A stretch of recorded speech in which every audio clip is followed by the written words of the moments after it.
Good morning friends, let us discuss process of organizing. Just like planning, organizing is a process which has to be very carefully dealt with step by step and very scientifically.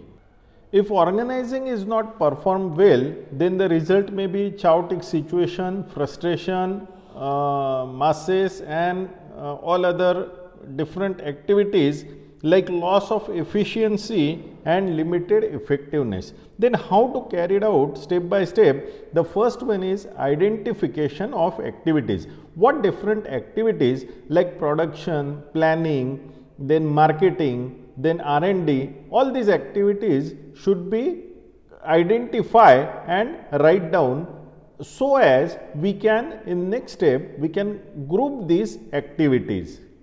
Take any example of any organization that consists of number of activities and that activities can be grouped. Let us take example of manufacturing industry. In manufacturing industry, right from process planning, human resource or resource and development, and then research and development and actual production. Before actual production, procurement, after production, quality check, quality control, standardization and marketing. Also, in raw material, purchasing is very important part. After marketing, it is a sales and all other departments. Also, if the industry or organization is very large scale, then a small departments like marketing or process planning or advertising, such departments may be exist there. And if a organization is a small scale or medium scale organization, then different departments which are closely related like marketing, sales, advertising, these can be clubbed together. Second step is grouping these activities. In first step, once we have written down all the activities, then the similar activities may be grouped together. There is no any specific scientific way to group this activity, but as per convenience and as per different things. Let us consider human resource. HR department may be clubbed together with training and all other activities, orientation, training of different activities. These can be clubbed together. And then after, different departments comes in existence like purchase, production, R&D and so on. In next step, assigning of responsibility. The person expertise in those related activities may be given responsibility under these departments. Everyone is having his own expertise and liking, and as per their expertise, experience and liking, one may be appointed for particular department. After a responsibility, next is assigning authority. As per the, let us say a very important very important task in any organization, purchasing. So if person is assigned responsibility of purchasing, then he must be assigned with a duty and authority related to all purchases, such as signing on check or giving any purchase order and all other purchase related things. Also, he has authority to command a person from quality check to check the purchased raw material in order to achieve necessary quality of finished good. The next step, very important, establishing a relationship among various departments. See, every department is having their priorities, their goal. Instead of common organization goal, still there exists a personal, or I am not saying personal, I am saying departmental goal to achieve so and so number of production. So let us take this simple example.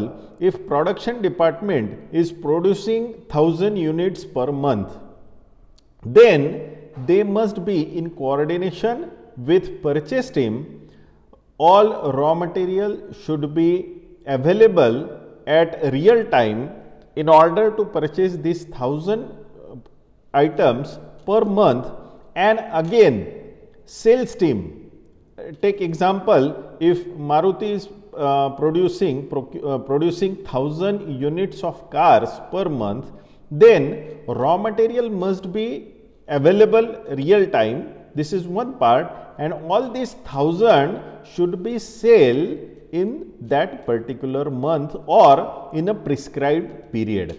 If not so, then they will produce another 1000 for the next month, and sales team will then have no space for warehousing this car, for storage of this car, and then this may create a chaotic situation, and this may create a mess in whole industry. So there must exist interdepartmental relationship in order to avoid such chaotic situation, such mess, such confusion and frustration, because all the departments have their own priorities.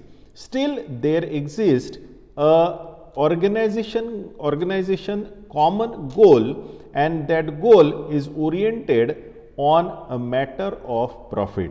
So if 1000 vehicles cannot sell in that particular prescribed period, then profit may get hampered, and that create a confusion and a matter of frustration and a chaotic situation for each and every department for that organization. So even if there are grouping of organization, still there exists personal interrelationship among those departments. Then let us study principles of organization. The first principle is objective. Without objective, without common goal, no organization can be in existence. So this objective is important.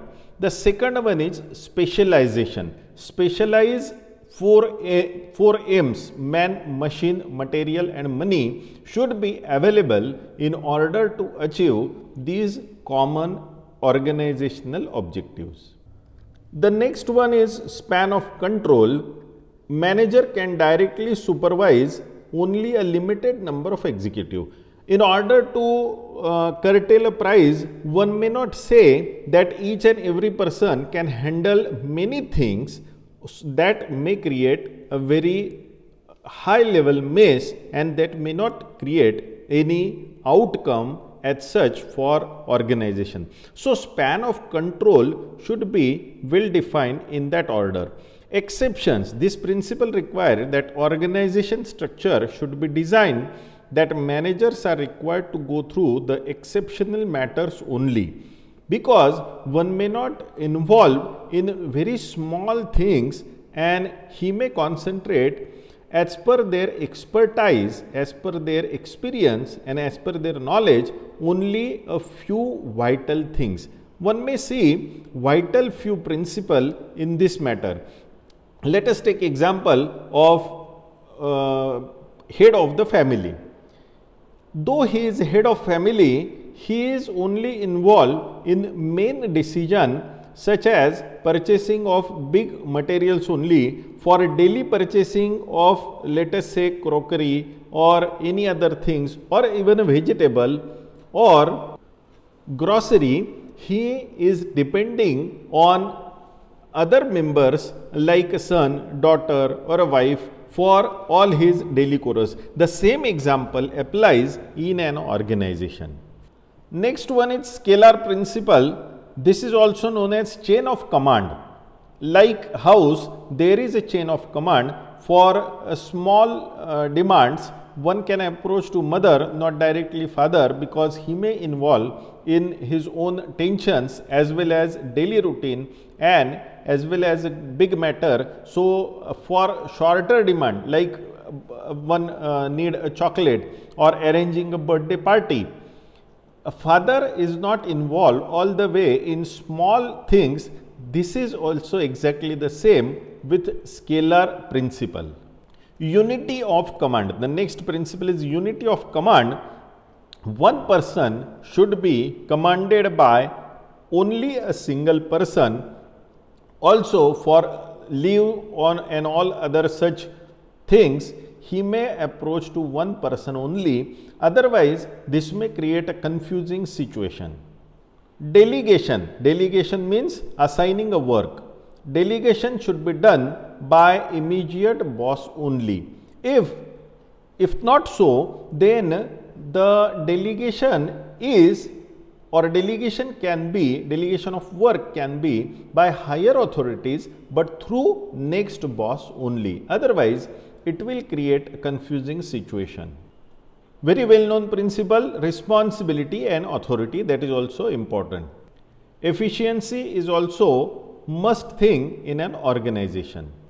The last topic in planning and organizing at supervisory level is staffing and recruitment. This is also important, very important task of organization, because human being is very important in an organization. It is a very important resource. I may quote one example. There is an organization which is showing human being as their asset in their balance sheet.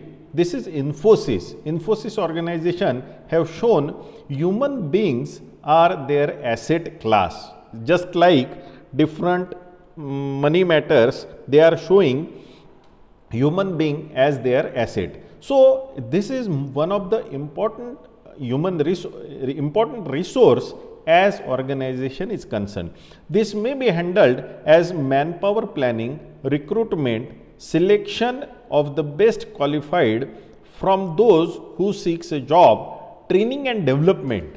The first year for all recruited persons is a training, except very few upper level jobs.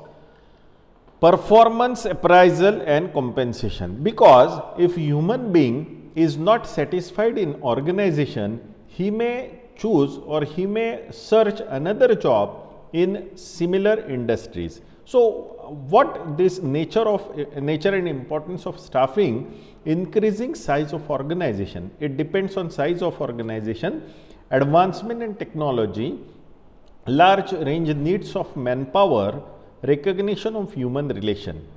So, this recruitment may be internal sources, external sources such as direct recruitment, unsolicited applications or campus recruitments, because from campus this is a very well known source, this is a very essential, this is a very cheap resource, because organization and educational institutes are two sides of a single coin, and that is why this is important.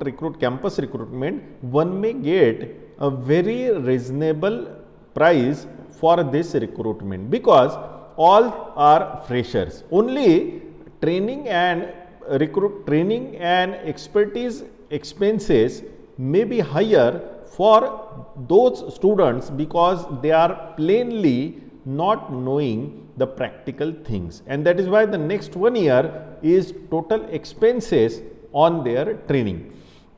Employment agencies can be one source also, and educational institute like this campus drive. Again, there is one emerging employment like labor contractors and recommendations. This is very risky type of employment, recommendation, because many time from recommendation organization may not get very nice selection, because it has been seen many times that from recommendation the under quality persons appointed.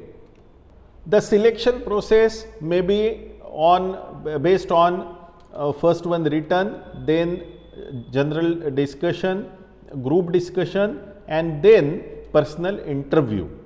All these processes or any of these process may be employed to select a good and knowledgeable candidates.